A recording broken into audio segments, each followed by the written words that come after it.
I'm going to be really honest with you. I know you're scared right now. I know any time a violent or senseless crime happens somewhere in the world, you see the words Islamic or Muslims in the headline. I know it sounds like Islam is the problem, but we have to ask ourselves, is Islam really the root cause of all these fears? Is Islam actually to blame for what's going on in the world? Well, let's figure it out together. Let's start with Omar Mateen, the man who was responsible for the Orlando shootings.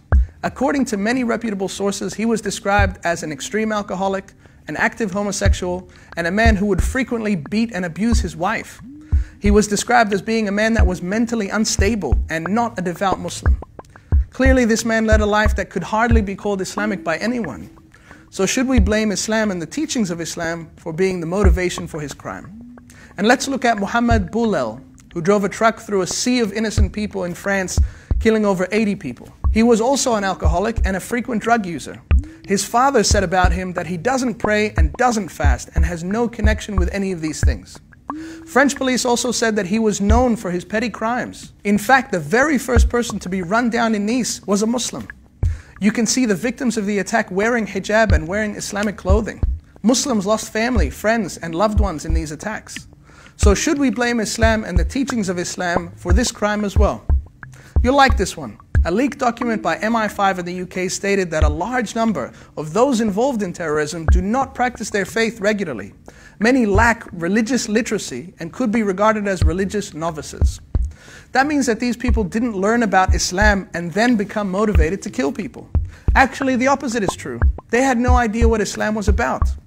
What's also important to note is that regardless of all of the above, the mere fact that a man would kill innocent people is enough evidence that a person is not religious.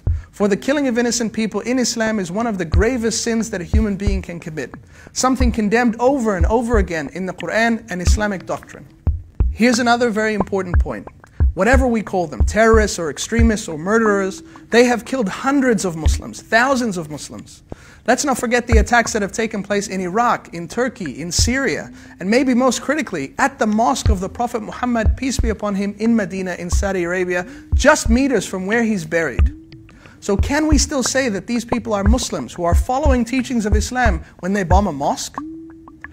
Compare those lives to the lives of Abdul Sattar Idhi, who helped the needy for 60 years and ran the world's largest ambulance service. Or Muhammad Ali, who refused to go to war because he didn't want to kill innocent people. This is the real Islam, the Islam that I believe in, and the Islam that's a force for compassion and mercy in the world. Whatever the reasons are for these attacks, be it politics or money or unstable minds or foreign policy decisions or just violent men, given their lifestyle, how can we say that Islam was their motivation? And lastly, a sincere message to anyone who's watching this. The world feels like a crazy place right now. If you want to know about Islam, go and find out. Go to your local mosque, have a conversation, chat to a Muslim co-worker. This is an opportunity for all of us globally to come together and face the things that threaten all of us. It's not Islam that you need to be afraid of.